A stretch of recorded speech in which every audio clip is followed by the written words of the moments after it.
Hello and good morning and welcome to the Christian Worldview Podcast. At ito pong ministry na ito ay oversight ng Crossbearer Community Church located at General Mariano Alvarez, GMA, Cavite.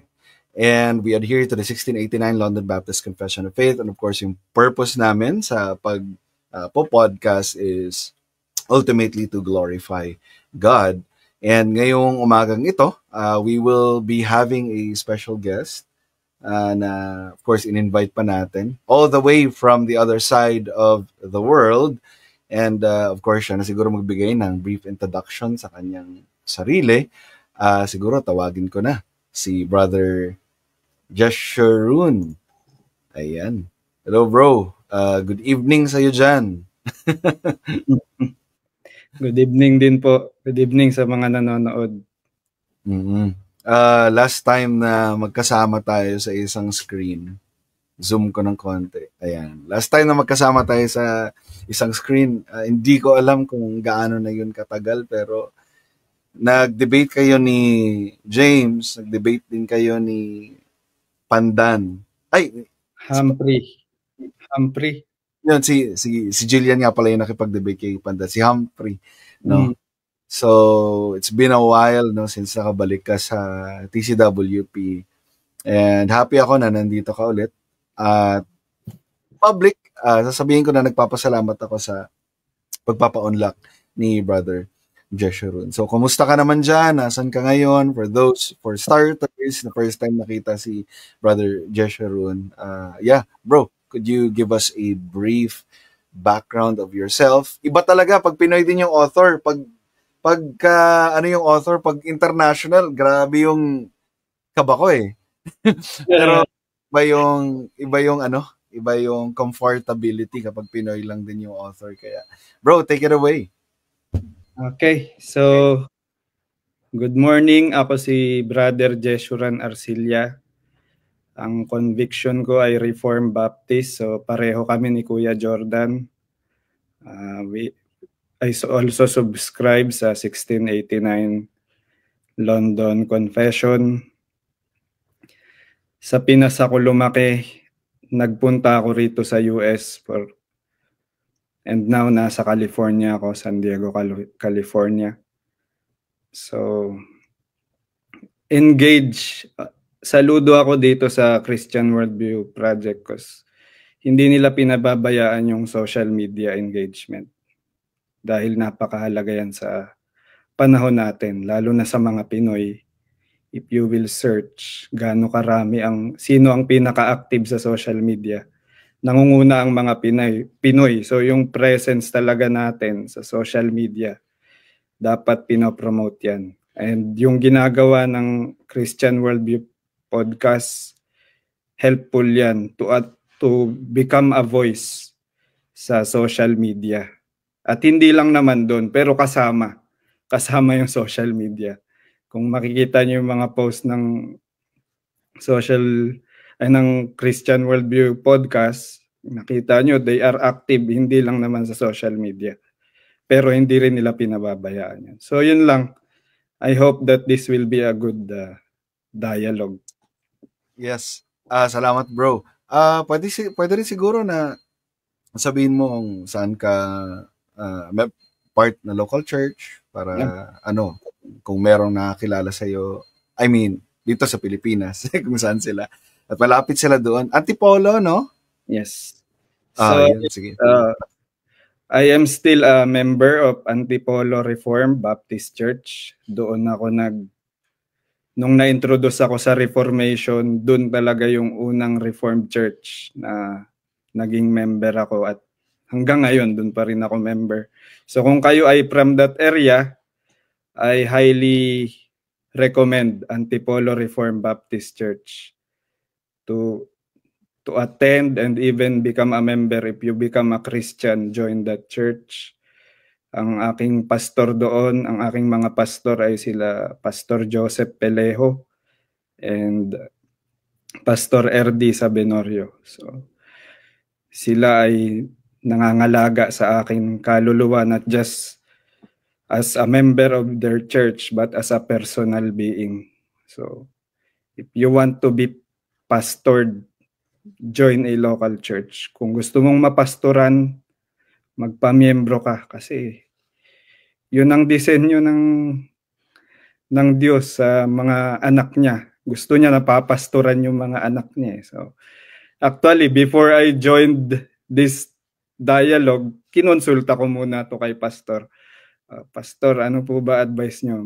Mag-join po ba ako rito? And he said yes and give me some advice. And very helpful yun. Lalo na kung nag-engage ka rin sa social media. Hindi maganda na sa social media active ka sa Christianity pero yung basic ng Christianity, which is church membership, napapabayaan. So, yun po. Yan, salamat sa insight na yan. Salamat din dun sa wisdom na pag-emphasize ng kahalagahan ng local church. Yes, we are not your pastors and we are not directly your brothers in Christ or instructors or Sunday school teachers. We're just here to, na sana in the past or in the future, itong mga pinagagawa namin sa social media will be materials for learning na, for example, mga gusto mag-aral ng classical apologetics. Teka lang, may dialogue na nangyari in the past. So, pwedeng i-consulta gawing material. Actually, yun yung isa sa mga nakikita kong benefits kasi, syempre, nanonood din ako ng mga podcasts international and alam mo yun, 10 years na nakalipas. Pero nababalikan pa rin natin at nagiging benefit siya sa future, sa ating mga anak, so on and so forth. By the way, bro, single ka pa rin, no? Pero taken. Single po. Ang plan is get married. Taken. Ayan. So, taken na. Alright. Sige, wag na siguro nating patagalin pa. By the way, nag-pray na po kami ni Brother Jeshurun backstage. So, kamamaya, sabihin nyo, podcast sila ng podcast, di naman sila nagpe-pray. So, nag-pray na po kami ni Brother Jeshurun. And, what we will be going to do today is to talk about apologetic methodologies. And unfortunately, sa mga nanonood dyan, dalawa lang yung meron tayo ngayon. Siguro susunod, invite ko naman si Ruel. Bakit siya evidential? Mga ganong bagay. And ngayon po, we have ako, yung presuppositional apologetics, and si Brother Jeshurun na classical apologetics, or as what R.C. Sproul would commonly say, classicist. Classicalism. Classicism, mga ganong mga nicknames. But anyway, it revolves to Thomistic approach of apologetics. And we will be hearing that in action this very day.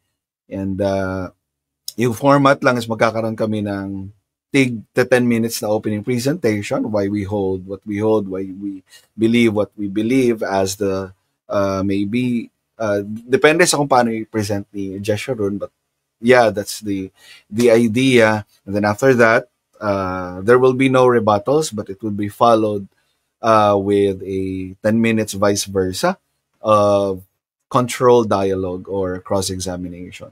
So I hope na hindi nagmamadali si Jeshurun dahil baka mamaya mabitin tayo. Alright, so siguro simulan na natin. Ano ba, mag-toss coin ba tayo kung sino mauna? Or is it comfortable sa iyo na ikaw yung mauna sa presentation? We can do toss coin po para... Toss coin? May coin ka ba dyan? Meron naman, pero hindi coin to. I can do the favor naman. Pero maganda yung meron kang coin dyan para makita ko naman. Ibang coin to parang challenge. Tingin? Uy. Sige, pwede na yan. Ito yung gawin nating... Di ba, para di ka na salamat sa pagpapakita ng coin na yan. Pero I can do the favor of sige po, kayo na. First to present. Sige. Add ko lang yung timer screen. Ayan. So, 10 minutes. Wala po ako kasing application na timer, kaya pagpasensyahan nyo na. Pagtiisan nyo na muna yan. Ayan. Alright, so let's start. Ayan. Okay, kita naman. Ayan. Yes. Okay, cancel. Balik natin. Okay, let's go. Alright, and good morning sa bawat isa at salamat po sa pakikinig or sa panonood, and salamat din kay Brother Jesherun sa pagpapaunlak ng invitation na ito. Let me begin with the words of the Apostle Paul in 2 Corinthians 10, verse 5. Sabi niya dito, we destroy arguments and every lofty opinion raised against the knowledge of God, and take every thought captive to the obedience of Christ, or to obey Christ. Now, this is not merely a helpful verse for apologetics. It is a divine imperative. Every thought, every argument, every worldview must bow to King Jesus. But bow to what standard? Not to the unaided human reason, not to natural law abstracted from divine revelation, but to the word of the living God. Why? Because we must think God's thoughts after him. That is the heart of presuppositional apologetics. This approach is not just a method for proving God's existence, it's a total commitment to a biblical epistemology, where God's revelation is the foundation of all human knowledge. And let me explain this in a few points. First point, revelational epistemology. Knowledge begins with God. Scripture says, the fear of the Lord is the beginning of knowledge, according to Proverbs 1:7. This means knowledge does not begin with man. It is necessary, it is its necessary starting point. We do not begin with autonomy and reason our way to God. We begin with God's self-revelation, because only by it we can know anything rightly. Revelation is not a crutch or an add-on. It is the lens through which all facts, evidence, arguments are rightly interpreted. Without God, there is no intelligibility, only borrowed capital. Second point, God is not the conclusion of an argument. He is the foundation of all argument. The classical method treats God's existence as a conclusion reached through human reasoning, even independent of Scripture. But the biblical view is the opposite. God's existence is what makes reasoning in the very first place possible. Presuppositionalism does not argue that God is the most probable explanation. It argues that without God, you cannot explain or even prove anything at all. Not logic, not morality, not science, not knowledge, nothing at all. We are not asking whether the evidence suggests God. We are asking, can evidence, logic, truth, science mean anything without God? Third, the problem is not the lack of evidence, but suppression of truth. Romans 1 tells us that all people already know God, but suppress that truth in unrighteousness. This means the issue is not intellectual, but moral. The unbeliever is not neutral. He is in rebellion. He has the evidence, but refuses to submit to its implication. Presuppositional apologetics calls this out. It does not treat unbelievers as neutral truth seekers, but as covenant breakers. Again, covenant breakers in need of repentance. The problem is not information, it's the heart. Fourth point, neutrality is a myth. Jesus said, whoever is not with me is against me. Matthew 12:30. There is no neutral ground where believer and unbeliever can reason together as equals. Classical methods often assume such neutrality exists, but presuppositionalism rightly recognizes that all reasoning is either in submission to Christ or in rebellion against Him. We do not enter the debate offering Christianity as the as one option among many. We declare Christ's universal authority over all thought. Fifth, autonomous reason cannot justify itself. The classical approach trusts that man, using unaided reason, can climb to a knowledge of God. But Scripture says otherwise. The fear of the Lord is the beginning of knowledge, not its conclusion. Autonomous reason cannot justify the use of logic, science, and moral norms. The unbeliever must borrow from the Christian worldview in order to argue at all. He uses tools that only make sense in light of the God he denies. Sixth, the dilemma of Christian apologists. The dilemma of Christian apologists. According to Sam Mason Helder, ang hirap banggitin ang pangalan. According to Sam Mason Helder, if the unbeliever rejects the truth of Christianity, the classical apologist falls on the horns of a dilemma. What is it?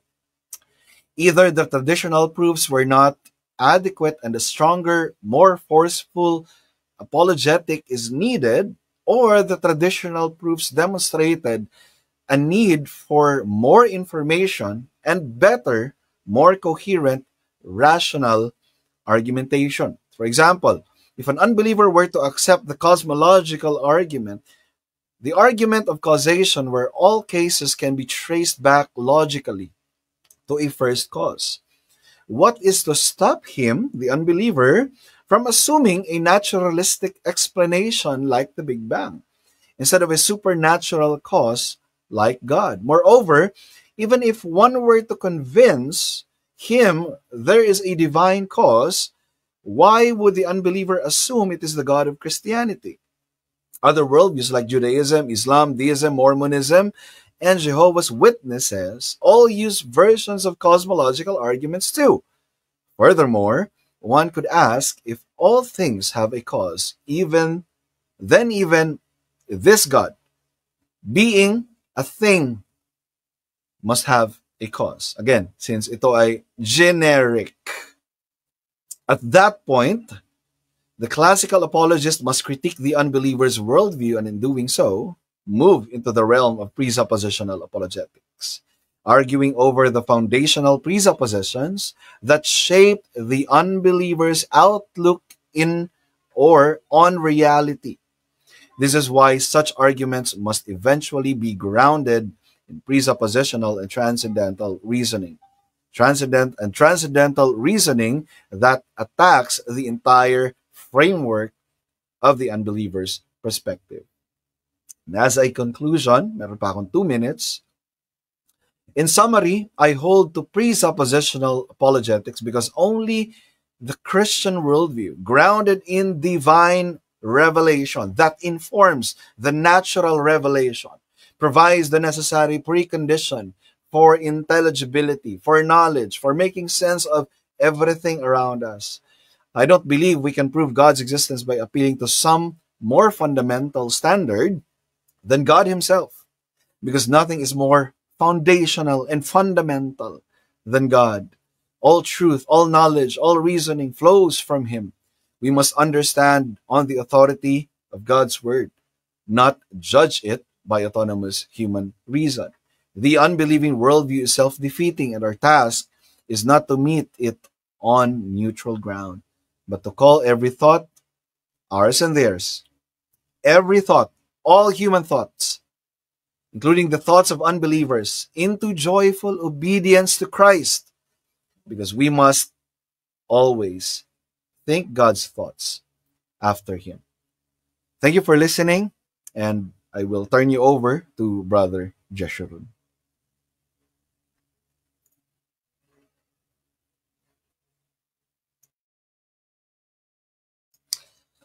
Ayan. So, whenever you're ready, bro, i-start ko lang yung time sa first word. Okay. Ready. So, good morning. I come before you to present why I believe and actively use the classical method as a means of responding to those who ask for the reason of the hope that is in us. 3 reasons why the classical method is superior and that not every Christian should become presuppositionalists. Number 1, while Van Til is a Christian, he is not free from criticism. The Van Tilian approach still needs to submit to the scripture. As the presuppositionalists say it, we must always think God's thoughts after him. And I say in response, Amen. We must think God's thoughts, not Van Til's or any other human author, but God's thoughts after him. A believer of sola scriptura must not only embrace the Van Tilian approach solely because the proponent is a Reformed Protestant, nor because he hails from a prestige Reformed conviction. He needs to pass the test of Scripture.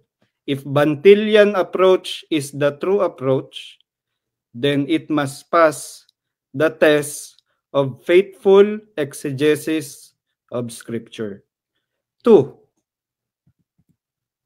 I cannot embrace the notion that Christians alone have the ability to gain rightful knowledge. And what do I mean by rightful knowledge? Any knowledge about truth, goodness, or beauty that all image bearers of God have the capacity, though tainted with sin, to acquire it. So if you're a human, you have an ability to acquire a rightful knowledge. You can recognize what is true, what is good, or what is beautiful. But such recognition is not free from sin. It is tainted with sin. We agree with that. And therefore, we can use these generic knowledges to conclude about Christianity. This is not a rejection of the noetic effect of sins, rather an affirmation of the biblical proclamation. In the beginning, God created the heavens and the earth. When God revealed himself through creation, he meant that for his creature to have, he meant that so that his creature will have the ability to acquire rightful knowledge on such matters. This is known academically by those who are dealing with this presuppositional or classical debate as common notions, or to acquire what the presuppositional crowd says, common grounds. Some would even say neutral ground. But this common revelation obligates the Christian to use this in order to point them to special revelation, Romans 1:20. So under the classical method, we do not see unbelievers as you sin because you do not have a preconceived position. Rather, what we say is this: you know God, but you did not glorify him as God. Unbelievers know God. Yes, unbelievers, they know God. They acquired knowledge about God. They have the rightful knowledge about God. But they suppress such knowledge. Therefore, our position is to say to them, you know God, but why are you not glorifying him? Therefore, you sinned. You sinned because you are not glorifying him. And now I am going to my last point. the classical method dignifies human reason, but not to the point that worships it. When God created humanity, He gave humanity with reason. In His grace, all humans have the ability to reason. Some may have different levels of rational capacity, but the strong majority, however low or high is the IQ, have the ability to reason. No wonder the very verse on apologetics, 1 Peter 3:15, assumes that the unchristian world, I repeat, the unchristian world will ask for the reason of the hope that is in you. So, we would like to correct the claim that we are saying reason is autonomous. Reason is not autonomous. The classical position is this: reason is a gift of God's common grace designed to discover His truth. As Calvin noted, human reason, though marred by sin, can still apprehend general revelation. Classical apologetics simply uses this God-given tool as the common ground on which we can reason together.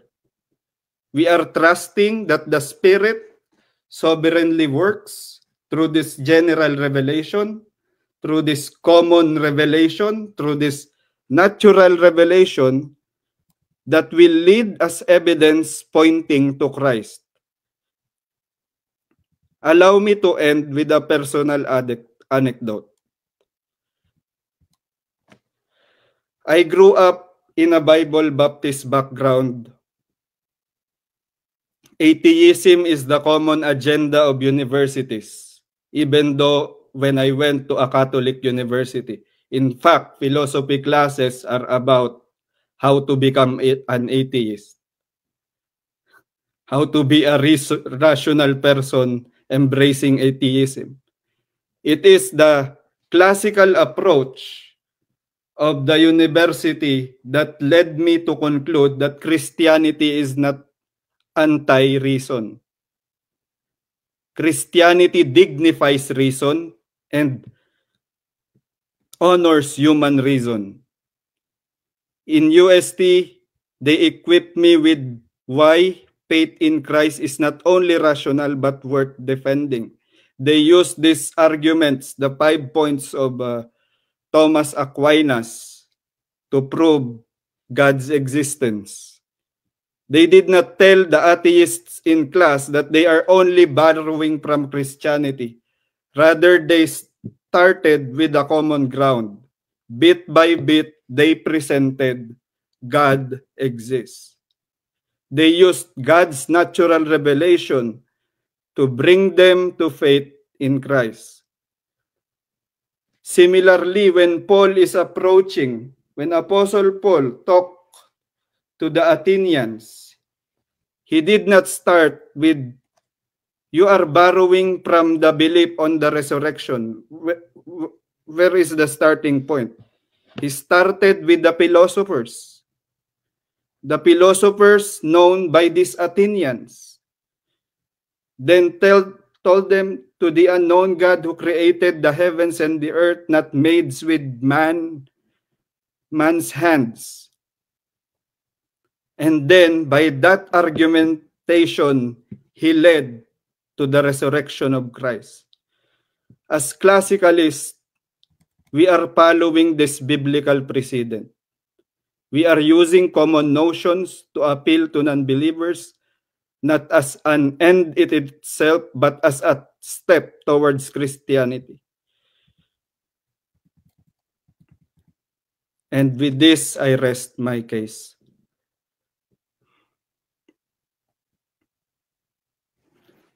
Alright, salamat bro. Sige, proceed na tayo sa controlled dialogue. Ako yung unang magtatanong sa'yo. By the way, okay ba yung audio? Walang delay sa'yo sa part mo dyan? Okay naman? Wala naman. Goods. All good, sige. So 10 minutes ako yung magtatanong sa iyo, and then after that ako naman. And you know how this works. Yun yung maganda sa parehong believers na na ino-honor ang ganitong klaseng conversation. Nagkakaintindihan, hindi nagsasapawan. Sige. Ready ka na, by the way? Or kailangan mo minom ng tubig? Okay naman. I'm good naman po. Okay, sige. Wait lang.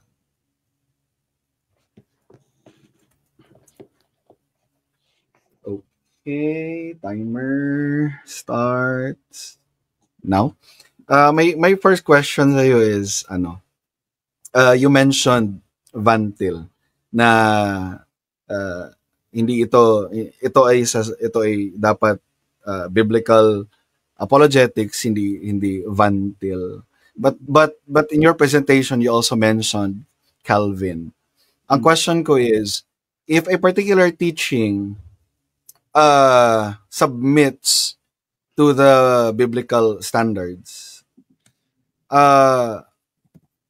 magkakaroon ba ng dichotomy yung two persons? Yung person na binanggit mo, di pala two persons. Yung person na binanggit mo na si Van Til versus scripture, may essential separation ba sa knowledge and idea or concept or even apologetic method na sinasabi nila if nagsasubmit naman yun sa scripture?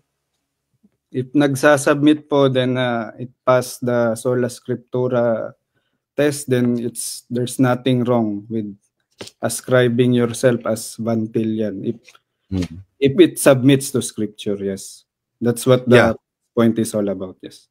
Okay. Kasi sa tingin ko parang nagkakaroon kasi ng false dichotomy doon na not scripture, not Van-Til. So kaya tinanong ko 'yon. Second question is sa point ko sa 2 Corinthians 10 verse 5. 2 Corinthians 10 verse 5, sabi dito, we destroy arguments and every lofty opinion raised against the knowledge of God, taking every thought captive to obey Christ. Itong every thought captive ba na to, kasama ba dito ang lahat ng thoughts, including the thoughts of unbeliever?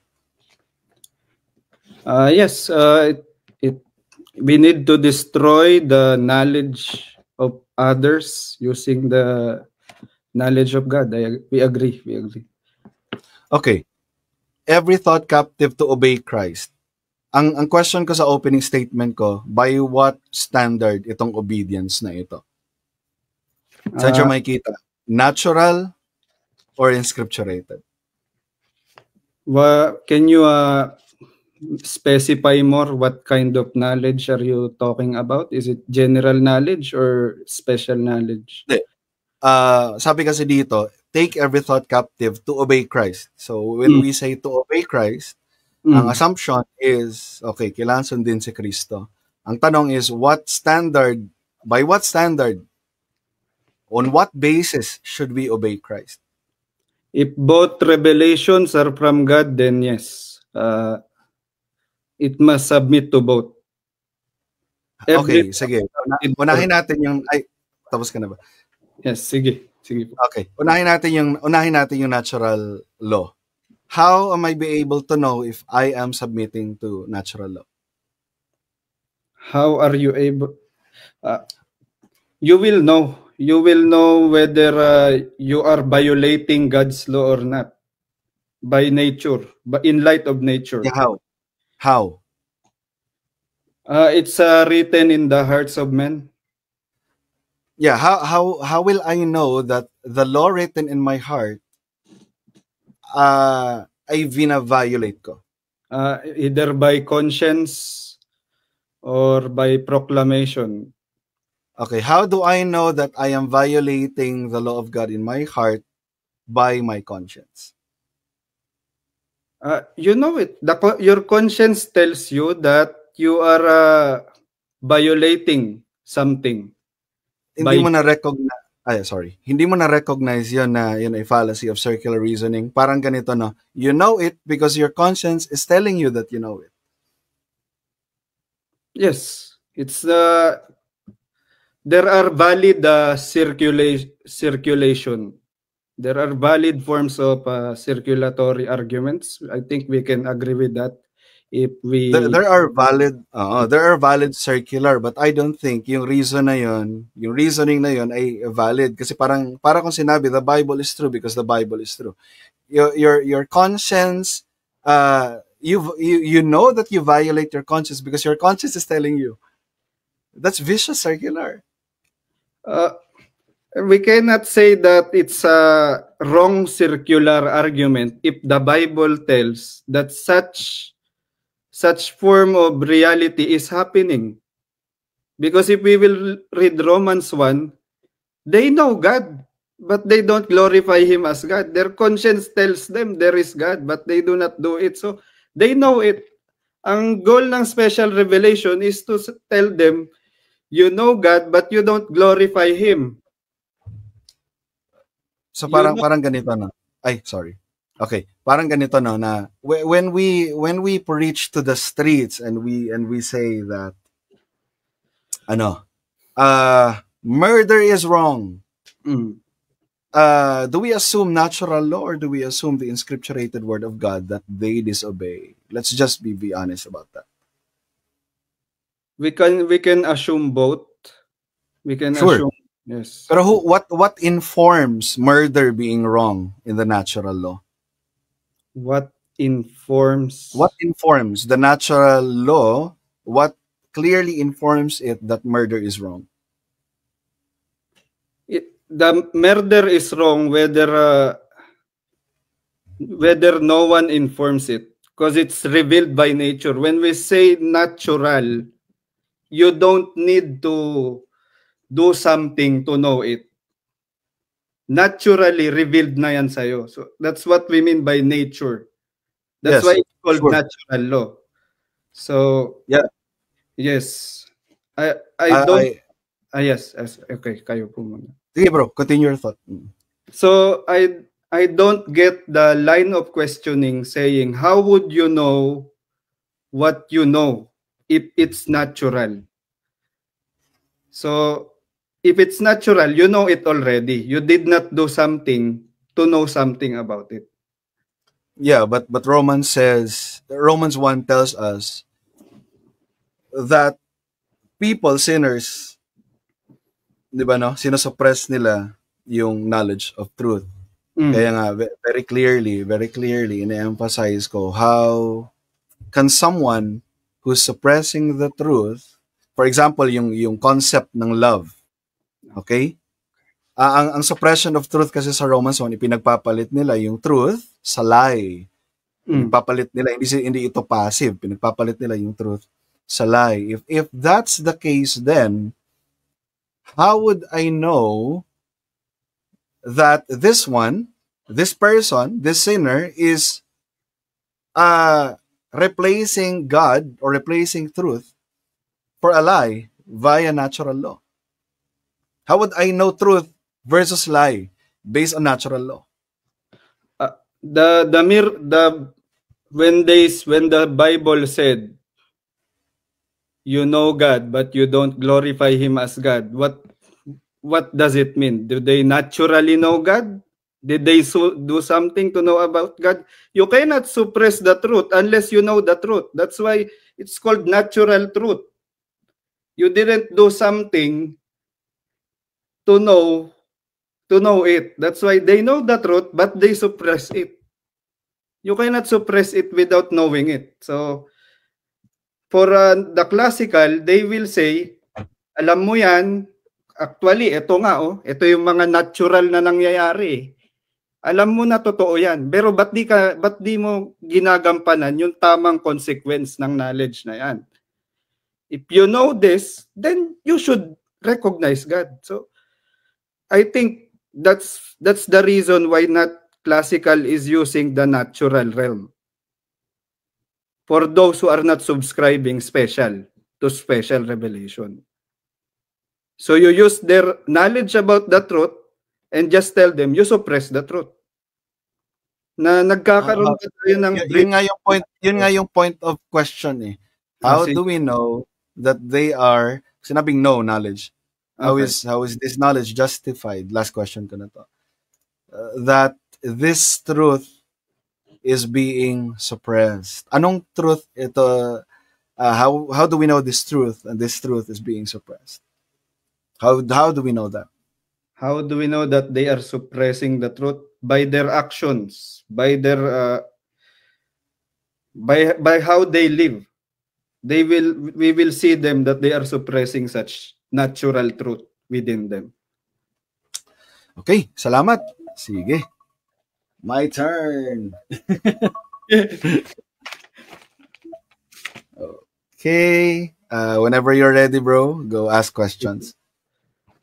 So you said take every truth to the obedience of Christ. Take every thought to the obedience of Christ. So do you agree that unbelievers have thoughts already and they acquired this thought? Yeah. How did they acquire those thoughts? They're made imago Dei. They're made in the image and likeness of God. Okay. And I know that from the scripture, not by natural law. Okay. So by scripture.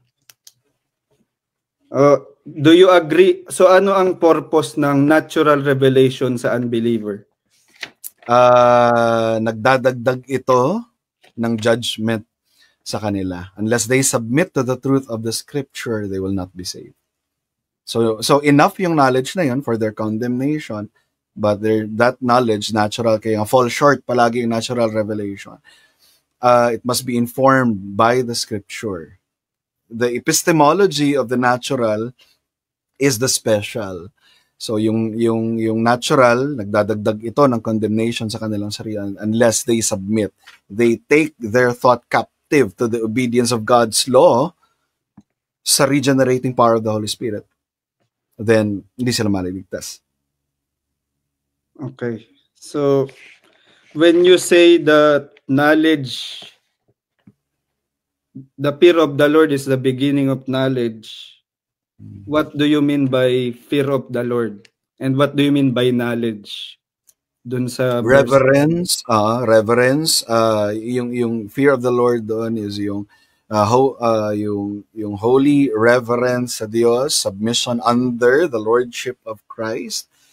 Kapag meron kang fear sa isang powerful authority, yung masubmit to Him sa pamamagitan ng basis ng mga precepts niya. What are those? Laws. Now, what is the beginning of knowledge? Okay. What do I mean by knowledge? I would define knowledge as justified through accounted belief that is true. Ulitin ko, accounted true belief na lang. Okay. I-define ko yung knowledge as accounted true belief. Now, when I say I know something, first is I must believe it, second, it must be true, and third, it must be accounted of. When Van Til yan, or actually, di ko nga binanggit si Van Til sa opening ko, when presuppositional say na the unbelievers cannot know things. Ang ibig sabihin talaga namin doon is they cannot account for what they claim to know. For example, sasabihin nila, I know that the sky is blue. Okay, what is something that's blue? Mga ganun na tanong na, what is something that's blue? What is something that I know? What is knowledge? Does knowledge presuppose, does the laws of logic presuppose knowledge? If that is true, then what are laws of logic? So ganun namin pinoprobe yung issue, questioning. Okay. So when you say the beginning of knowledge, the fear of the Lord is the beginning of knowledge, you are saying without reverence to Christ, you cannot account with the things that you know. Without making God, yung as defined, by the way, tapos ka na magtanong? Sige po. Okay. The way I describe it, the Lord being the Lord of my reasoning, if I do not submit to Him by presupposing His truth, then I cannot account for knowledge. And later on, tatanungin kita, what is the necessary precondition for human knowledge? I would say one of the preconditions are the laws of logic. And pwede nating tanungin si unbeliever na what are these laws and how are they accounted for? If the answer, pag dumating kami sa pinaka-starting point niya, pinoprobe ko yung question, pag dumating kami sa pinaka-starting point niya at ang sasabihin niya at the end of the day is, I don't know, then I have proven and demonstrated the truth of my Christian worldview, that he has no basis for believing what he believes. Okay, so when you, sa Romans, di sinabi doon, they knew God but they don't glorify Him as God. What, is that your definition of knowledge, or it refers to another definition of knowledge, yung pagkaka-word doon sa Romans 1? Well, there's only, for me, at least, there is only one meaning of knowledge, and that is accounted through belief, or accounted through belief. Again, they know God, pero merong thought after that is they suppress. They know God, and at the same time, they do not know God, but in different senses. They know God in a sense na ito ay revealed in nature. Ito yung sinasabi ko, unless they submit to God's law, unless they submit to the truth of the special revelation, yung knowledge nila about God is being suppressed, lensed by their sinful nature. And as a Calvinist, meron tayong doctrine of total depravity. And nakikita ko sa classical apologetics, undermined, misplaced ang application ng total depravity doctrine when dealing with a subject or topic such as apologetics. Okay, so you agree that there is one definition of knowledge, but there are two senses of knowledge.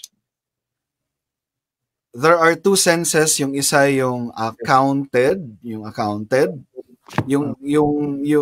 isa naman is accounted ito. For example, unbeliever ako. Accounted yung knowledge ko na merong Diyos. Yun nga lang, sinusuppress ko to.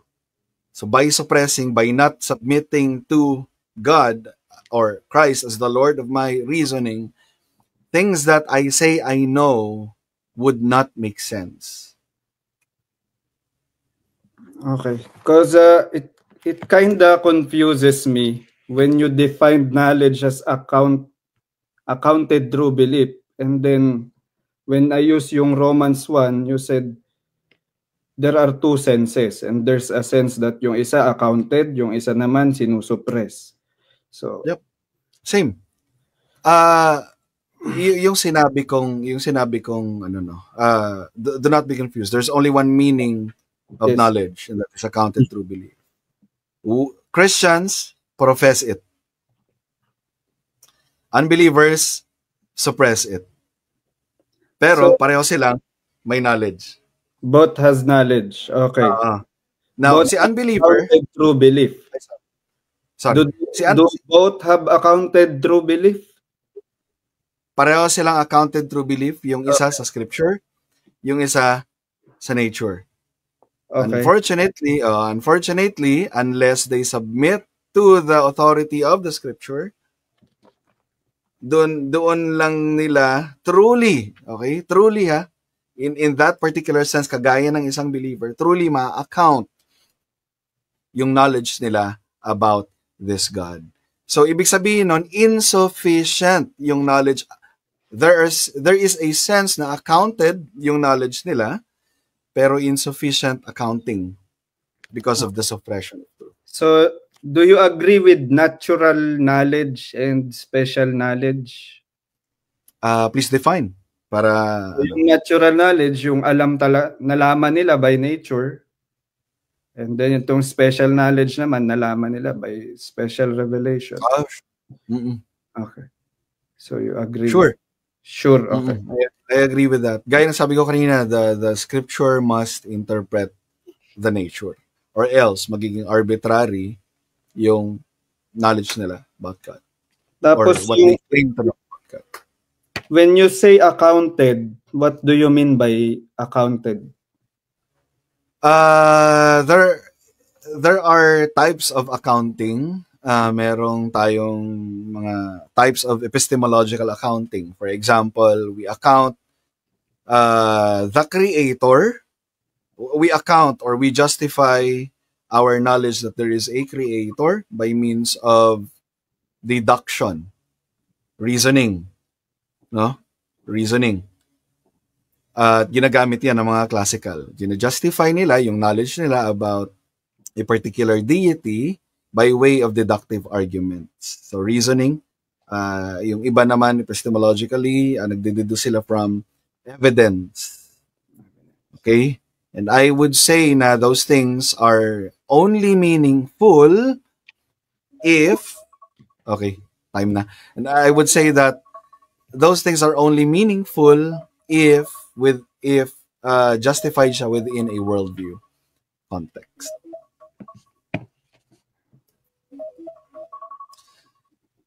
All right. So, baka meron tayong mga questions dyan sa comment section. Ako hindi ako makapag-type. Sige lang. Ask lang kayo ng question if meron kayong question.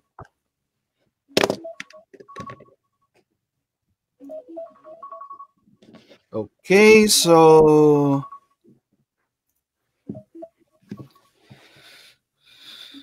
ready na para sa second round? Okay. Yes. Sige po. Okay. So, my first question for this round is, you mentioned kanina na nire-reject ninyo yung autonomous reasoning, right? Yes. So, anong starting point mo when you reason? Starting point when reasoning? Mm. The revelation of God by nature. So, we can talk or actually reason is also a natural revelation.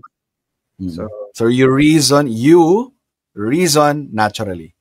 Yes. And how do you escape that you reason naturally with autonomous reasoning?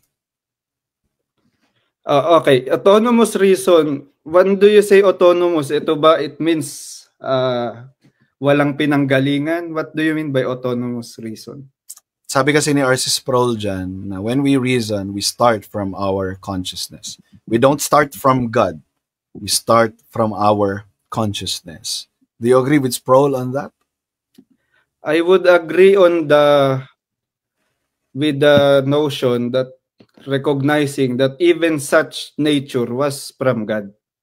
So may natural tayo, naturally kaya natin mag-reason, pero it's because God gave it to us naturally. Sure. Oh, sure. Pero yung, okay, sige, ito na lang para mas clear. Ano ang epistemology mo as a classicist? How do you know what you know? Actually, yan is a subject for study pa sa akin. Ang focus ko lang ngayon is yung method, but yung epistemology masyadong malalim. So I still need to study what's my okay. For example, yung argument. Okay, thank you for that. For example, yung argument of the first cause, everything, yung kalam na lang, develop kasi yung isa kasi 'di ba na everything that exists has a cause, at hindi kay Aquinas, 'di ba? Hindi niya kinwalify kasi yung everything that begins. So, para ma-shorten, diretso ako dun sa kalam. Everything that begins to exist has a cause. How do you know that? Nature. By nature, ni-reveal sa'yo ng Diyos na lahat talaga may simula. Therefore, lahat may pinanggalingan. Lahat ng may simula, pinanggalingan, natural revelation yan sa'yo. Okay. So if are you personal capacity, you can use that to them. Okay. Are you appealing to what we call the uniformity of nature when you say everything parang ganito, everything that begins to exist has causes. For example, itong laptop na ito, hindi to nag-exist ng ganito lang.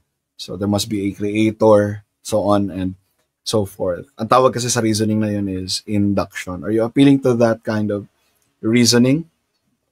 Okay, if that's the real, yeah, I agree to that kind of reasoning, but I still need to study the definition of induction or deduction. Are you familiar with the laws of logic, Jesharun? I'm familiar with a lot of them, but not all of them. Laws of logic ay yung tatlo.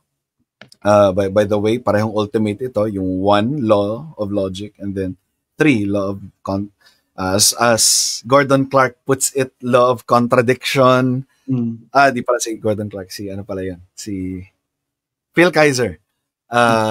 Pero Clark yan kasi si Phil Kaiser. So law of contradiction, law of excluded middle, and law of identity. Do you subscribe to those laws? It's hard because kailangan ko pa aralin yan, kuya. Okay. Yun kasi, kaya ko to na itatanong, Jesharon. Kasi, these are what we called necessary preconditions for knowledge. In order for us to have a justified true belief,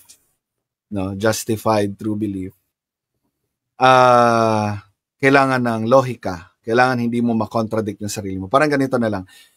If you contradict yourself, for example, a particular statement, if you contradict yourself making a statement, does it follow na yung statement na yun ay false?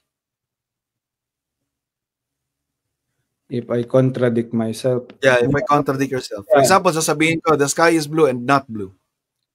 Yeah, that's already false. Yeah, that's already false, no? Now, sa perspective kasi ng natural law, these things are discoverable. Okay, these things are discoverable. Ang question ko dyan is, nahihirapan ako i-frame na yung question dahil sabi mo kailangan ko pag-aralan. And of course, kailangan ko i-accommodate yun. Hindi ako para maging pushy sa bagay na yun. Pero I hope na na madaanan mo siya. Ang question ko is,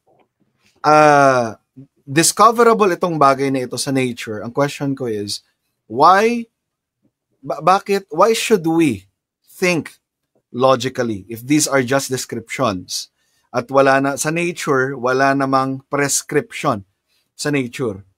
Only descriptions. Why should we think logically? Why must we think logically?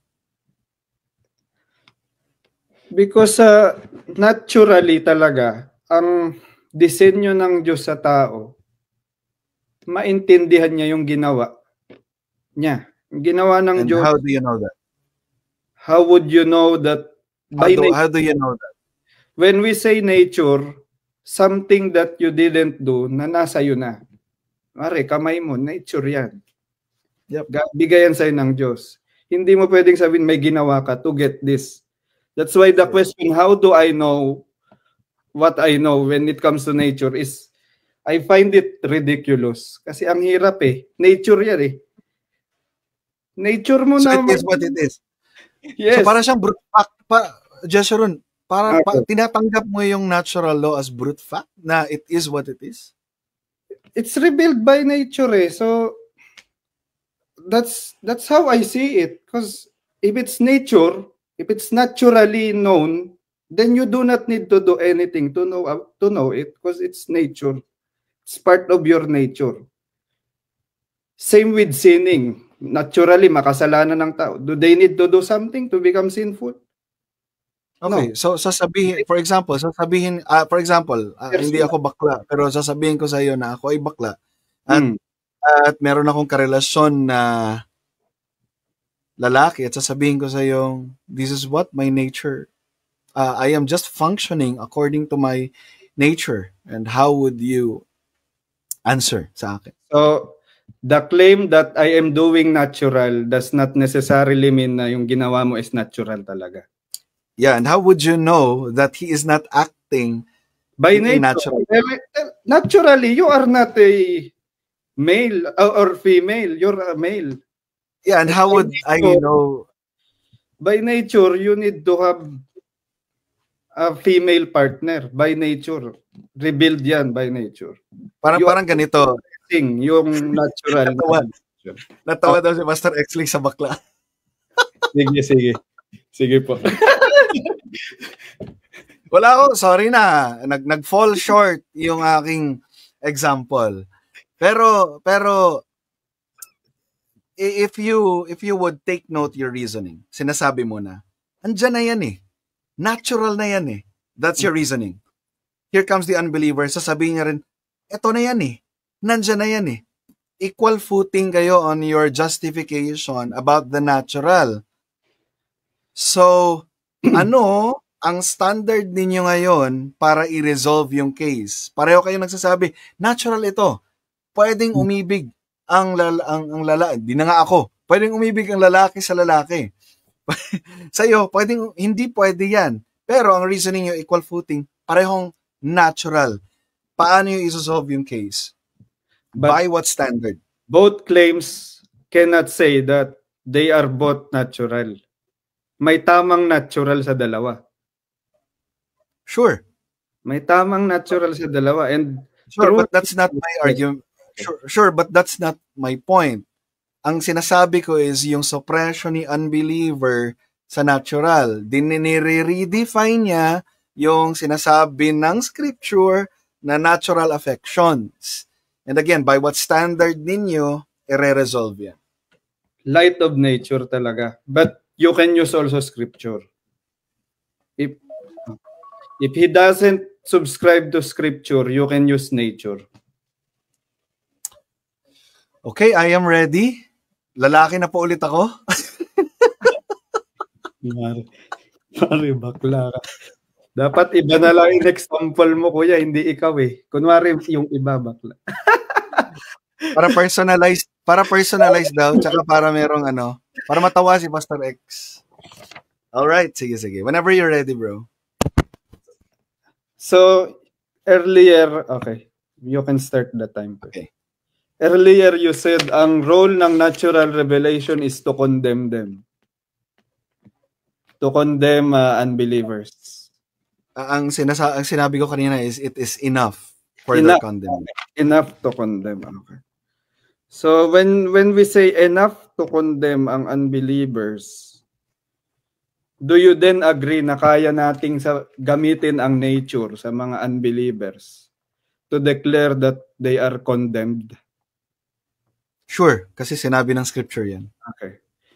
So how would you, without using scripture, since sufficient naman to condemn, how would you apply that to the case that you presented earlier about the gay using reason, using natural ito eh. So, can you use natural revelation to them that you are wrong? Okay, sige. You are condemned. Yung question mo kasi without using the scripture, mahirap yun sa method ko. Okay. Okay, kasi yung position ko, 'di ba? Honestly, sinabi ko sa iyo kanina na scripture is the essential epistemology knowledge of the natural. Without the scripture, the natural would be arbitrary. Ulitin ko, without the scripture, the natural would be arbitrary. Kaya nga if we recognize no, the unfolding of the redemptive history, hindi tayo pinabayaan ng Panginoon, just natural. Meron talagang scripturated to really inform us that such, for example, yung in the beginning God created the heavens and the earth.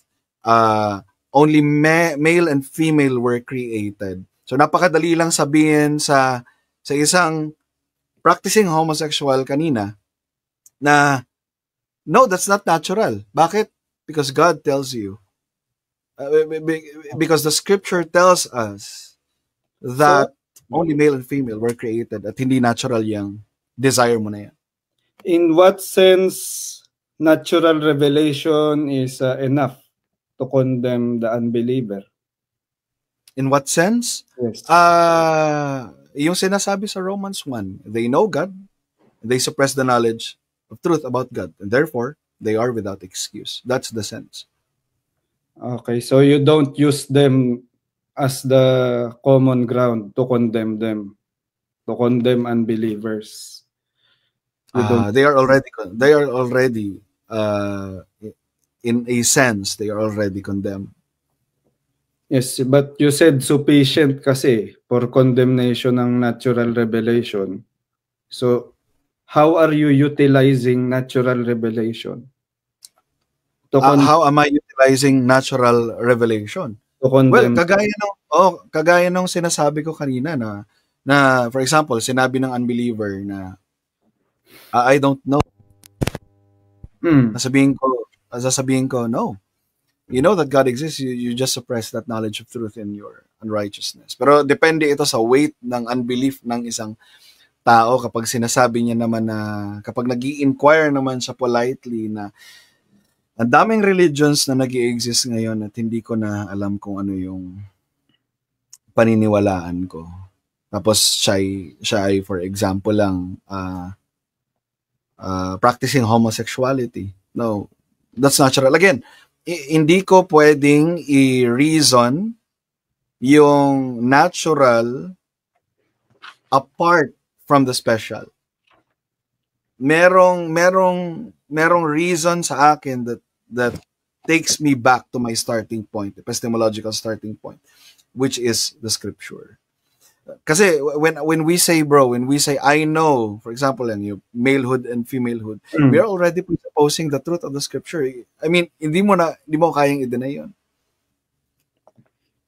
So you will not say to him, you know that lalaki ay sa babae lang, you know that, but you are just suppressing it. Can you say it to the gay person? Sure. You can. Okay. If Paul is capable of saying that sa scripture, then there's nothing wrong for me to say that to the unbeliever. It's a manner of saying, no, hindi siya yung tipong in a judgment manner na. Okay, because classical, agree din naman siya, sufficient for condemnation ang natural revelation, but not for salvation. We both believe that para maligtas ang tao, kailangan i-declare mo ang gospel, not yung natural revelation. So, naguluhan ako na sinabi mong sufficient ang natural revelation for condemnation, but you cannot use it in its own. You still need scripture. In what sense yung sufficiency? Kung hindi pala sapat to condemn them, paano siya naging sapat? Gusto ko lang magets yun. Kasi sufficient for condemnation pala ang natural law. We must understand, bro, no, na ang sinasabi ng scripture, ito ay scripture pa din yung sasagot. Na ang sinasabi ng scripture tungkol sa natural law, hindi siya salvific by nature. Yes, we agree. We said di ba? So if hindi siya salvific by nature, kailangan ng ultimate fulfillment ng natural and special. Who is Christ? The embodiment of the natural and the special. Wala talagang kaligtasan ng tao. So nature alone is not sufficient to save man. And if hindi sufficient ang nature to save man, therefore sufficient siya para sa condemnation ng isang tao. Okay, so allow me to repeat lang yung base sa naisip ko. You are saying kaya sufficient ang natural revelation for condemnation. Kasi yung natural revelation yung hindi siya nakapagliligtas. Sure. So Okay. Kasi ganun din naman ang belief ng classical, but we use it also to condemn, to declare them that they are condemned without using scripture, kahit nature lang How ang do you gamitin. know? Ay, di pala ako yung nagtatanong. sorry. Condemned na sila. Kahit nature lang gamitin namin, condemned sila. Mapuprove namin na condemned kayo gamit ang natural revelation. Pero hindi yun ang goal. Ang goal natin to save sinners, to lead them to the gospel. That's why we preach Christ. Once they agree that they are condemned, then we preach Christ. Do you agree with that, or you have a different way of doing condemnation, declaration of condemnation? Kasi kailangan mong i-define yung salitang condemnation within the context of scripture. How do we know that someone is condemned? Di naman kaya ito yung question ko kanina. Natural law are descriptions. It doesn't give us prescriptions. How do we know that someone is condemned via natural law? No. We need the scripture to inform us that these people are truth suppressors. These people are condemned in their unbelief state. These people are exchanging the truth for a lie. Lahat yan ay inscripturated. We know that because it is inscripturated. We know that this is created by God because it is inscripturated. Hindi mo mapaghihiwalay yon. And classicalists commit a false dichotomy talaga sa issue na to. Because when you say sufficient for condemnation, ibig sabihin, by in itself, sapat na siya, di ba? Sapat na ang natural revelation to condemn them. So, when you are saying kailangan pa i-inscripturate, you are saying hindi sapat. Kasi kailangan pa i-inscripturate eh. Kung meron ng natural revelation, dapat by in itself, sapat to condemn, but special revelation's role is to lead them to salvation, to be saved from the condemnation declared by natural. May time pa ba? Okay, sige, sagutin ko na lang 'yon. I think you're confusing yung knowledge natin versus yung use ng natural, yung use ng natural. Again, siguro sagutin ko na lang to habang i-start ko na rin yung time ko para makapag-lead ako sa susunod na question. Hindi mo i-time, kuya, para lang maintindihan. Okay lang. Oo. Kasi para ganito nga kasi siya sasagutin, bro. How do you know that someone is condemned? Kasi tatanong ko na siya, mag-start na lang ako ng time. Sasagutin ko siya in a Socratic method. How do you know that someone is condemned? Someone is condemned merely by not honoring Christ. How do you know that? They honor other else. Yeah, how do you know that they are not honoring Christ? They worship someone else. How do you know that it is wrong to worship someone else? By nature, nireveal sa atin na kailangan natin sambahin ang Diyos, pero iba ang sinasamba natin. Yan ang sinabi sa Romans 1. Again, saan ka nakakuha ng prescription from nature na sambahin ng iisang Diyos? So, deep in the human heart, we have this longing for eternal, someone who is powerful, someone greater than us. And yeah, this is natural in us. Sadly, ang ginawa ng tao, sumamba siya ng iba. Ginawa niyang Diyos yung iba, imbis na ang tunay na Diyos yung sambay niya, ang sinamba niya, yung mga nilalang ng tao. And by that action, condemn sila. Hindi ba lahat ng sinabi mo na yan ay galing sa scripture? Galing siya sa scripture, but it's a natural revelation too. So, both can be generally revealed and specially revealed. What I mean is, kung walang scripture, masasabi mo ba yung mga bagay na yan? Sasabi natin yan, even if there is no scripture. And we cannot hypothesize sa panahon natin ngayon because lahat ng sinasabi mo ngayon, bro, is informed by the scripture. So, even yung salitang without the scripture, I can say that. Binibigyan tayo ng impossibility ng scripture to actually say that because parang ganito na, how do you know that God created the world? By creation. The mere fact that there is creation, therefore, how do you know? How do you know that the heavens declare the glory of God? The heavens.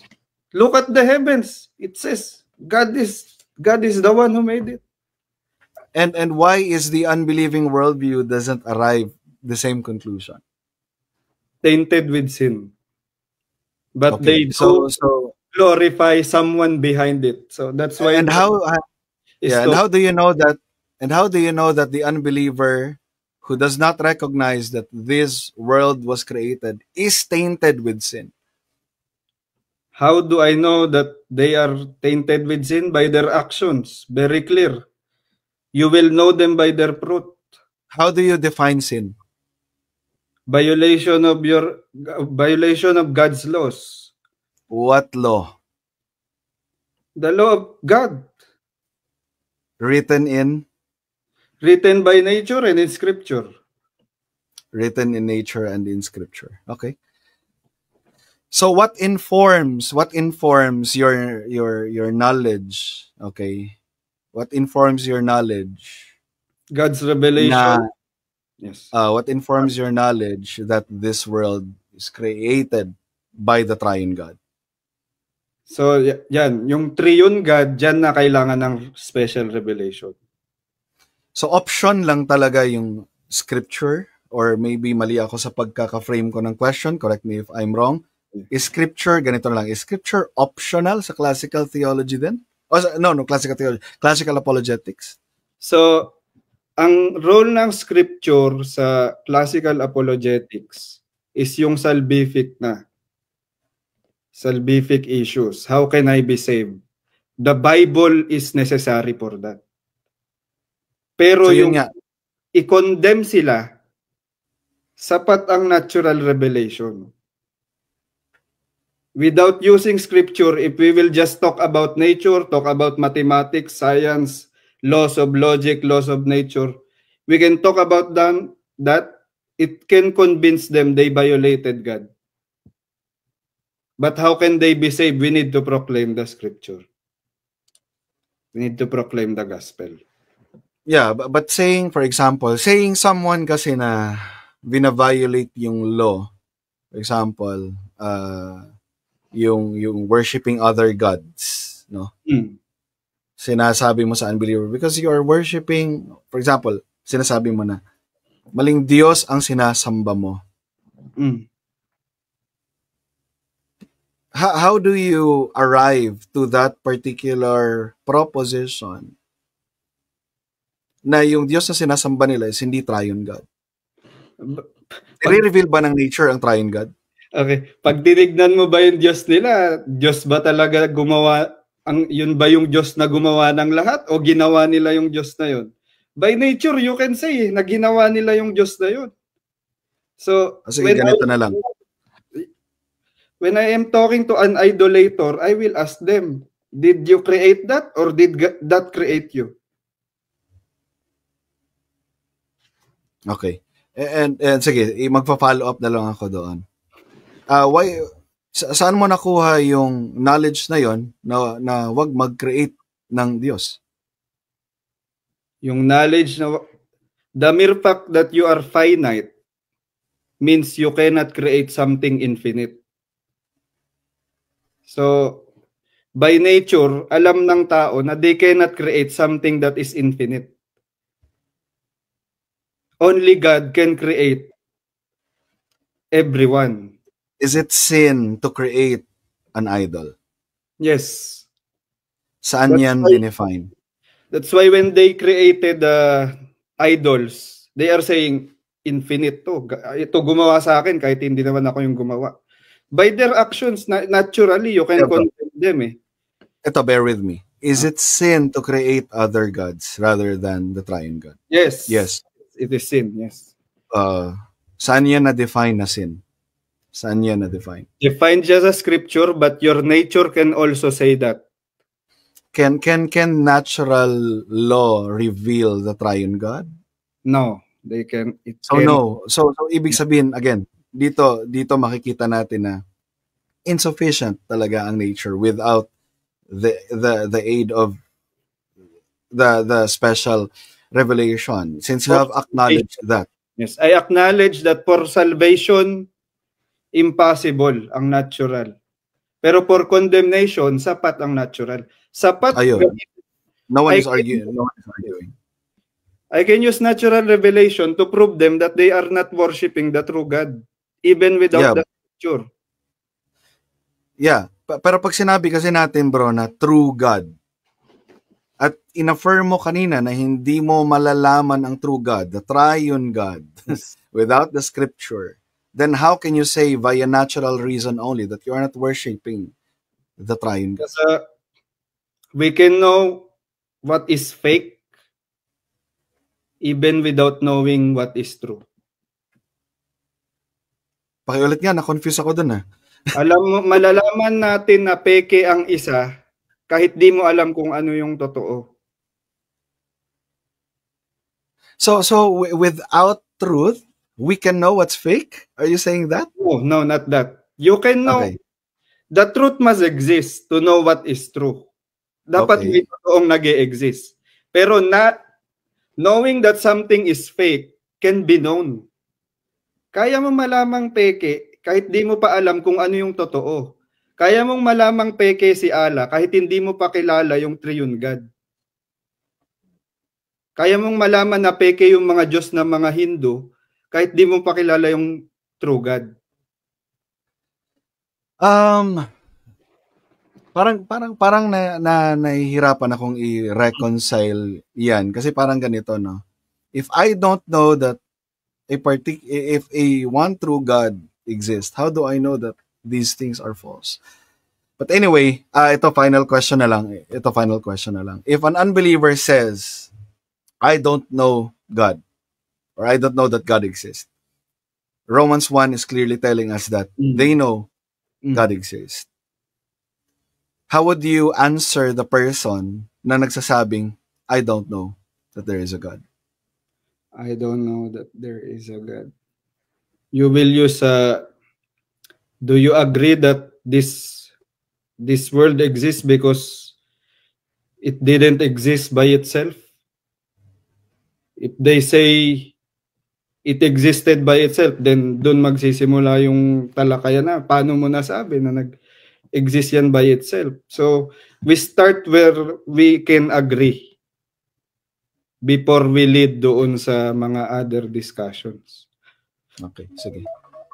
Sa next round siguro i-elaborate ko yan. By the way, okay ka pa? Kailangan ba uminom ng tubig? Or shall we take a break and take 5 minutes siguro, kuya. Okay, sige. 5 minutes, ikaw yung magtatanong sa akin. And 5 minutes talaga, mga 2 minutes siguro. 2. Oh, ayan, 2. Sige. 2 guys, ha? 2. Break time muna tayo.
Alright. Nakainom na ng tubig si Jeshurun. Ako, walang tagahatid sa akin ng tubig dito. Sige, before mag-start si Jeshurun siguro, yung round niya, entertain tayo ng mga few questions from the audience. By the way, guys, how are you? Kumusta ang inyong pakikinig? Ito, tinanong ko na ito kanina. Kung may-reveal ba. Okay. Question ba to, Norwin? Yeah, may question si Norwin. Sabi ni Norwin, the question is, where does knowledge come from? If you argue that knowledge comes from natural law, then you must speak about what is natural law. You may argue about nature and its unchanging facts, but the question is not yet answered. How can I articulate nature or natural law? Well, the mere fact that you agree that natural law is the revelation of God generally, and also believe that the scripture is God's revelation to men of his will and knowledge, then the prerequisite. Ang haba. Comment pala ito.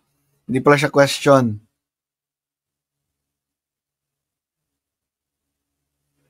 Ito mukhang question ito. So scripture is just supplementary and not ultimate.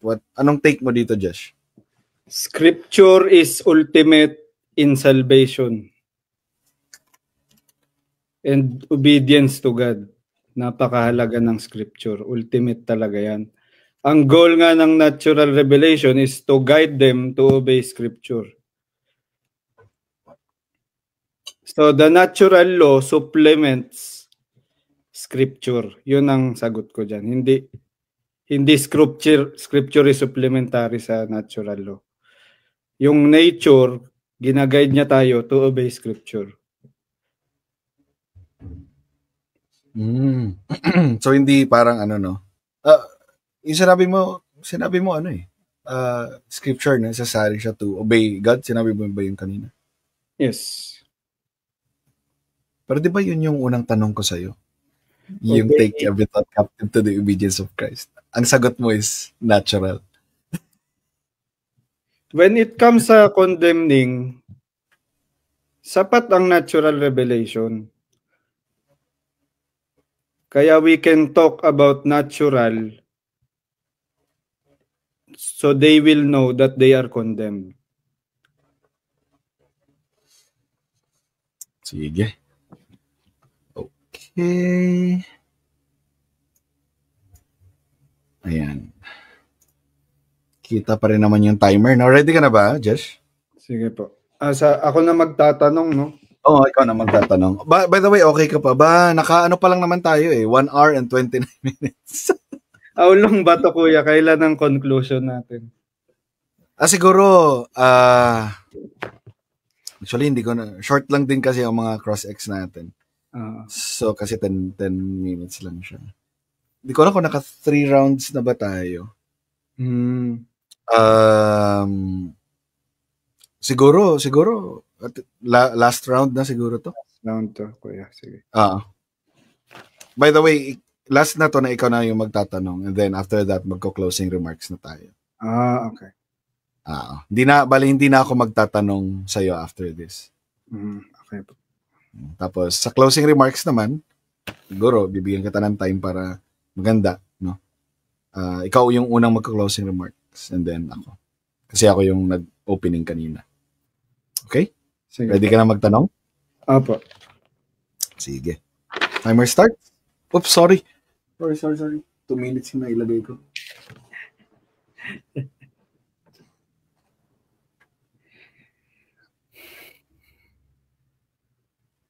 Go.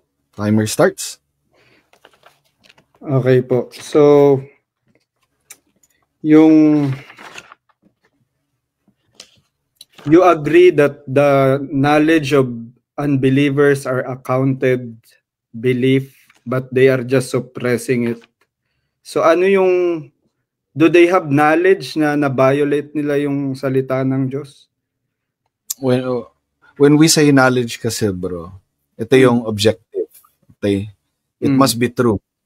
Okay. So, ibig sabihin nun, regardless of a person rejecting it, still that particular truth or proposition remains knowledge, remains true. For example, yung proposition na God exists, regardless kung hindi nila ito papaniwalaan, the proposition God exists will remain true and justified. So sa kanila na dinre-reject yung Diyos, 'di ba no? Nire-reject yung Diyos, lahat ng sinasabi nila against God. Of course, it follows na walang justification doon. Pero yung knowledge nila na merong Diyos, again, ang pinaka-issue talaga dito is yung suppression. Yung suppression.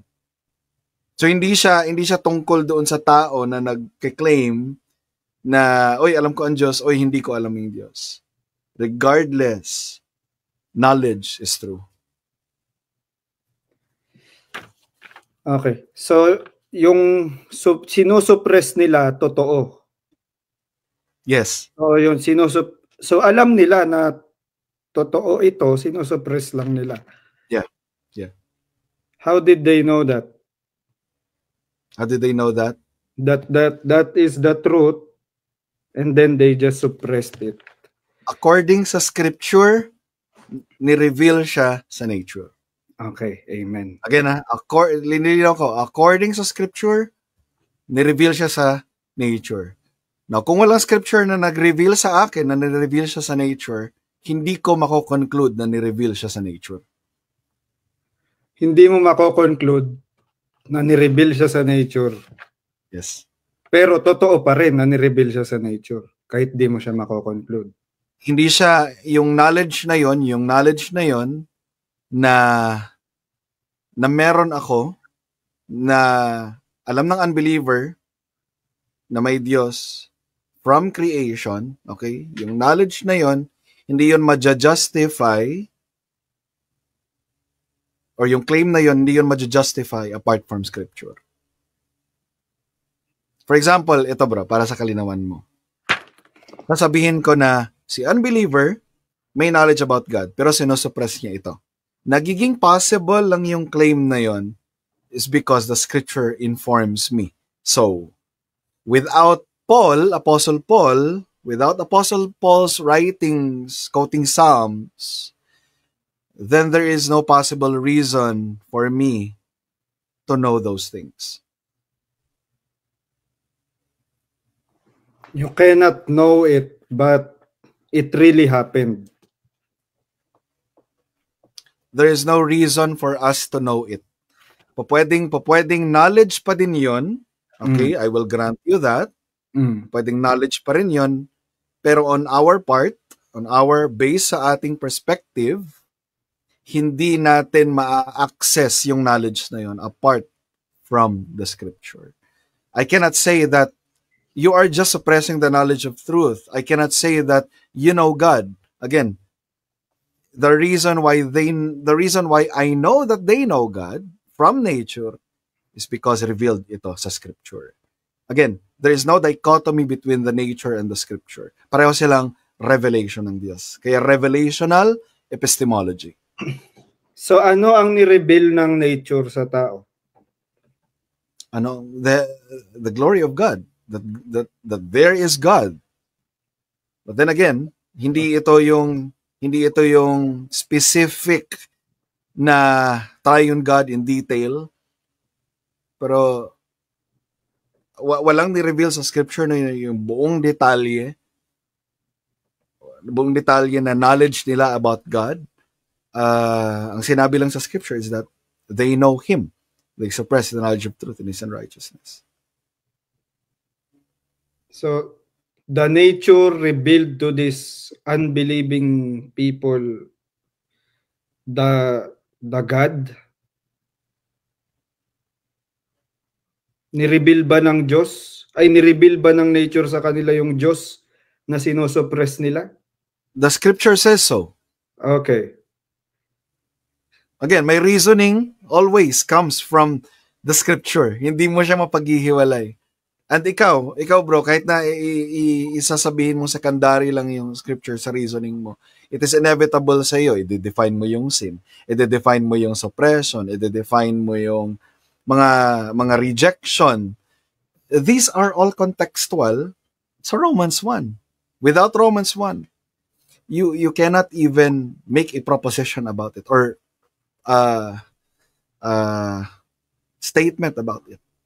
So, ito yung tanong ko ngayon. How can be the people before Genesis was written be condemned? Ano ang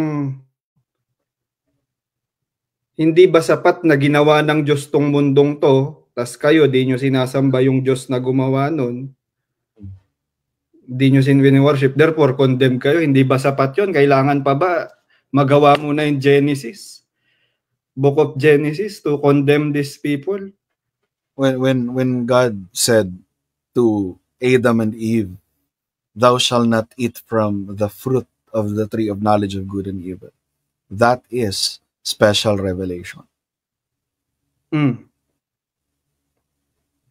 they disobeyed, and they disobeyed that special revelation. And that's why the fall took place. Yes, but there's still no scripture during that time. Yeah, of course, materially and formally, we can say yes. Pero hindi nangangahulugan, bro. Kaya nga importante na i-recognize natin dito yung unfolding ng redemptive history, biblical theology. Hindi porket wala pang inscripturated, therefore wala ng special revelation. There is already a form of special revelation, pero hindi pa siya inscripturated. Pero ang Diyos ay hindi pinapabayaan yung kanyang creature. They talk to them. How God is to be worshipped. Di ba? How God is to be worshipped. And again, doon pa lang sa Garden of Eden, nagbigay na ng instruction through special. Do you think, sana hindi ito, pero magtutunog question talaga siya, do you think na nung inilagay ng Diyos si Adam and Eve doon sa malapit doon sa tree of knowledge of good and evil without any instruction, special revelation, would Adam and Eve recognize na bawal kainin yun? Hindi nila ma-recognize. But, so yun. Yes.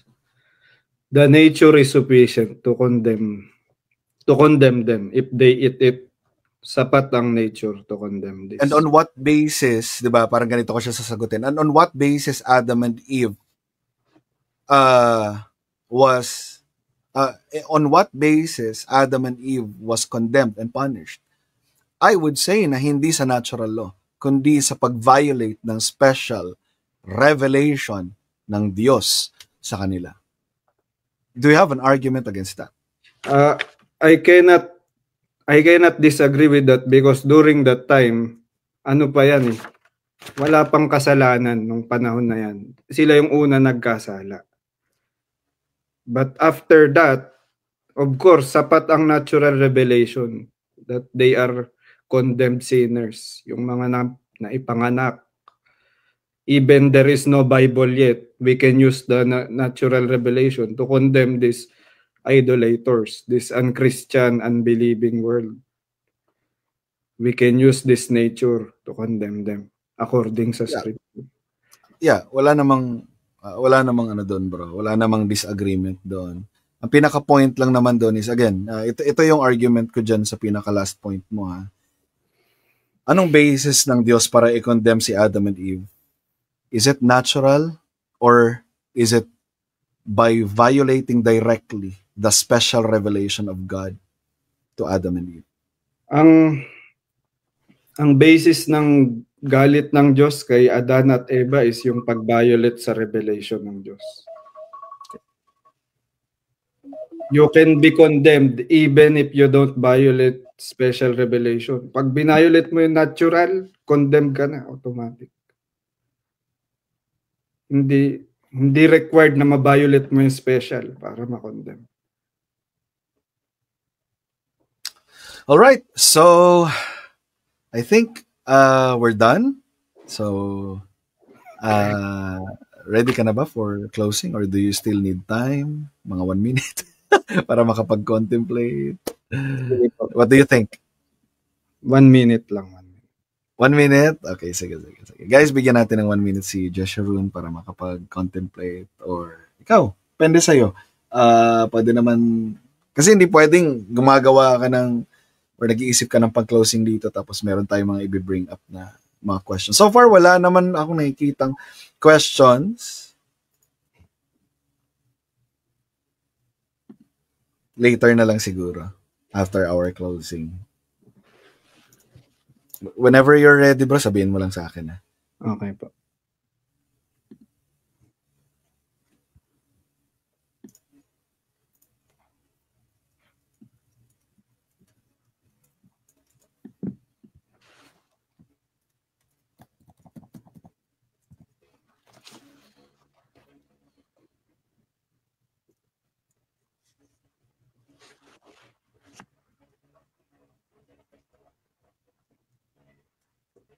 Sige po. Alright, sige. Ipo-full screen kita. Ang maximum time na ibibigay ko dito ay 5 minutes. So ako ay bababa and render your closing remarks. Timer starts now. Okay. Good morning. Thank you for this dialogue. I agree that this method of apologetics is important for every Christian, whether you are classical or presuppositional. What we have seen today is that there is a lot of disagreement, but also agreement. While we dealt so much time with the natural revelation as sufficient for condemnation, there is still a question that needs to be answered. If natural revelation is really sufficient for condemnation, why do we need scripture to talk with non-believers that do not recognize scripture? If sufficient pala ang natural revelation, why are we pushing them na, ito ang Bible, ba't di ka naniniwala dyan? Sapat naman pala ang natural revelation. The Bible even said that natural revelation is sufficient for condemnation. So in obedience to the Bible, we should use natural revelation. Yes, there is nothing wrong that if you use the Bible to unbelievers, you are disobedient to God. No, you are still obedient, but there is also an option to use natural revelation sa mga unbeliever. Hindi required na dapat Bible agad ang simula nyo ng mga unbeliever. There are common notions na present sa discussion when it comes to dealing with unbelievers. We can start with philosophers like Paul did with the Athenians, then ended up with the conclusion that the gospel of Christ is true. We can start with mathematics. We can start with science. We can start with the urge to do justice. These are naturally revealed to the human race. And people are talking about these things. And the Christian worldview is the right application of these common notions. Yung mga common notion na yan, bakit tama ang 1 plus 1 equals 2? Bakit dapat ang history ay tamang ipahayag? Bakit dapat just ang mundo? Pare-pareho na nag-desire, unbeliever or unbeliever, na pag-usapan yung mga yan. Pero Kristyanismo lamang ang makakapag-lead sa kanila to explain these things. In classical apologetics, we see this method as a two-step process. Talk with what you are in agreement, and then from those agreement, go to the gospel of Christ, which they are in disagreement. They disagree with the gospel. Klaro yan. So magsimula kayo sa kung saan kayo nag-agree. For example, justice. Why do you want justice? They both agree in justice. But why do they want that? Because by nature, dinisenyo ang tao na asamin mo ang tama para sa'yo. Nature, nireveal lang Diyos ang nature sa'yo. Ang problema mo, sinosuppress mo yung nature na yan.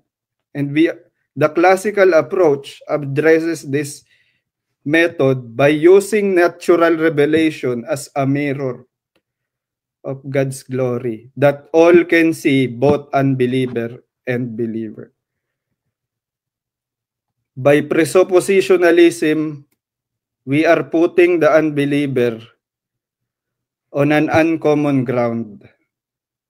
We are, instead of inviting them to talk about Christ, we are telling to them, you are just borrowing from Christianity. And then, instead of talking to you, this unbeliever will go away. He will not talk to you. But what is the mandate of Scripture? Give a reason for the hope that is in you. And the better approach is the classical method, committed to sola scriptura. That's all. All right. Thank you, bro. Ako naman. Right, 5 minutes.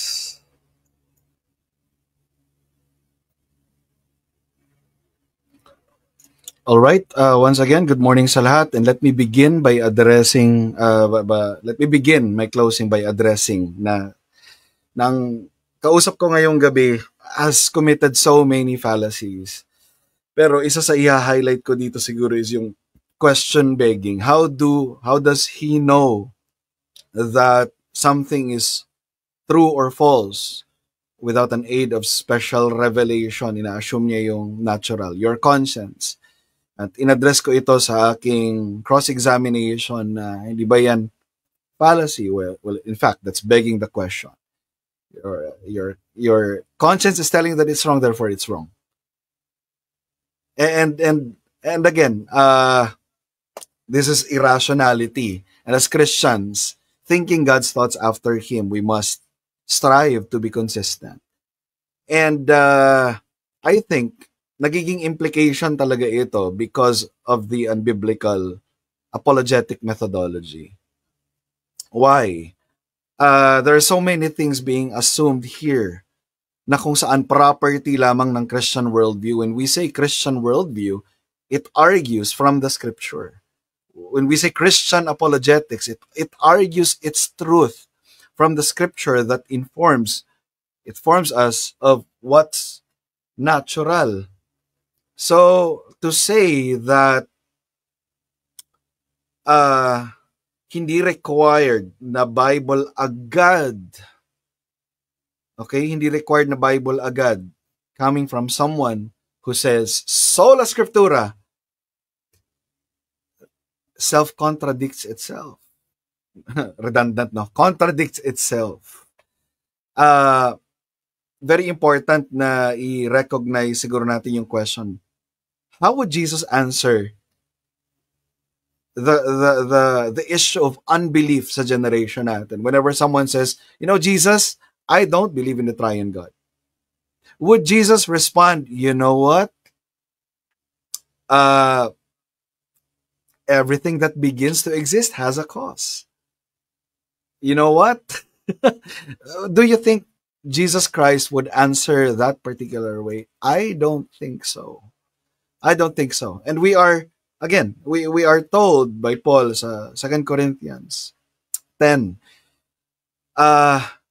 we must take every thought captive to the obedience of Christ. Obedience by what standard? Yun yung sinasabi ko sa opening statement ko. Obedience by what standard?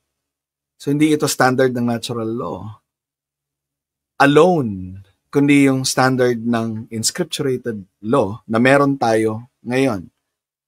And even if you argue that before Adam and before us, in the generation of Adam and Eve, wala pa namang scripture nun. But again, hindi nagpabaya ang Panginoon sa kanila. Binigyan sila ng certain instruction.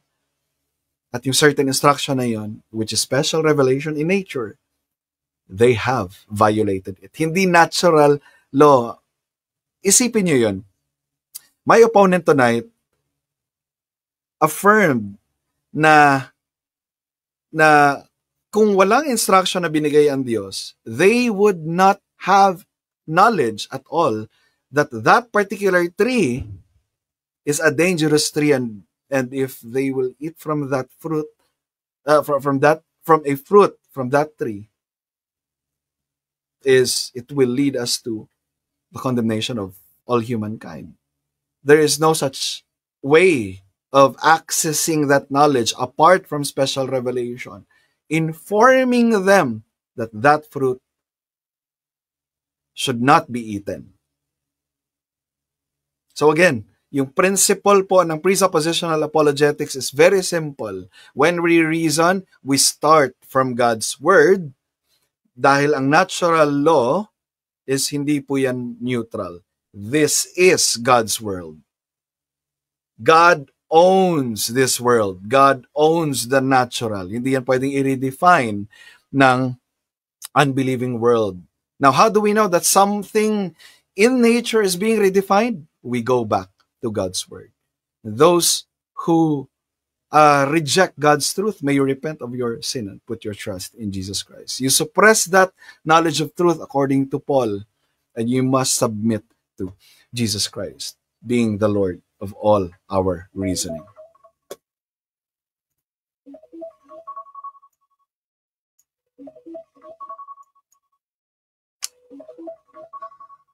All right.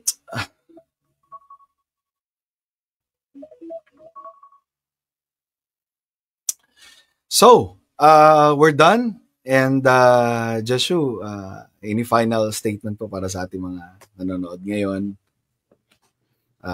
Before tayo mag-end, of course, tanggalin ko itong timer na. Okay, thank you for this discussion. It made me become curious about presuppositionalism, but also stronger in my conviction that the classical way is the better method. And also, salamat din sa mga nanood and interested sa gantong topic. Sana nga yung zeal natin to defend yung method na mayroon tayo is ma-apply natin dun sa apologetics mismo. Na i-depend si Kristo. Depend yung pangalan ni Kristo sa mga hindi naniniwala sa Kanya. Whatever method you subscribe to. Yun lamang po. Thank you, bro. And salamat din, Brother Joshua, for accepting my invitation. And also sa mga viewers natin ngayon. I hope na may mga key takeaways kayo dito. We may disagree strongly sa social media, so on and so forth, pero not to the point na we deny someone as brothers or sisters in the Lord. So we may call out, they may call out that we are being inconsistent, we may call out that they are being inconsistent, pero and I think Jeshurun would agree na hindi yon magiging road or daan para i-condemn natin yung isa't isa na unbeliever siya.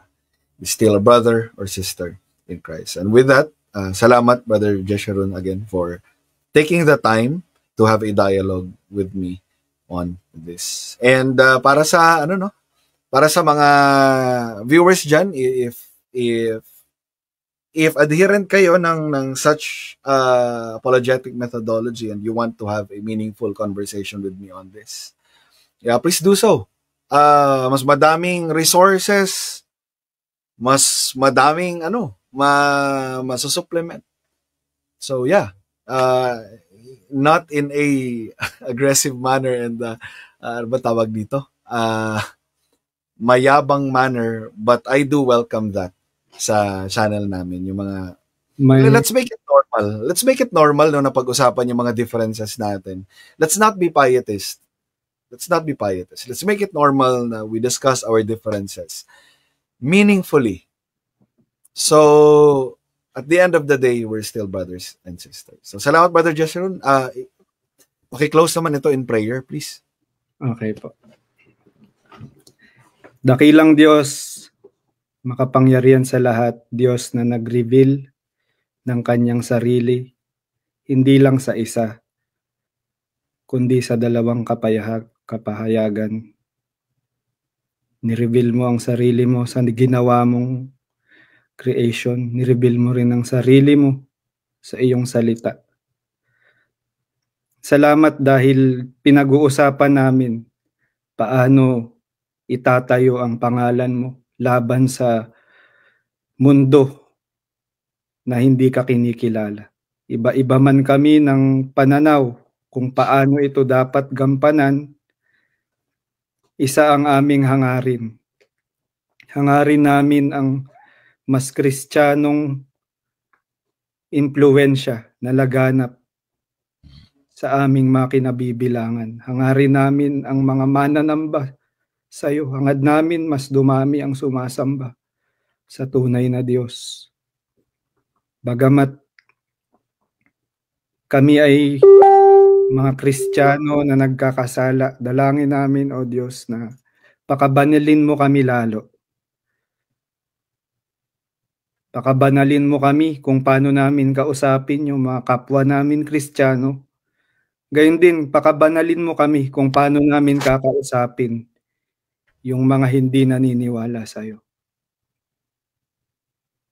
Nais namin ang tapat na pagdepensa sa pananampalataya na mayroon kami.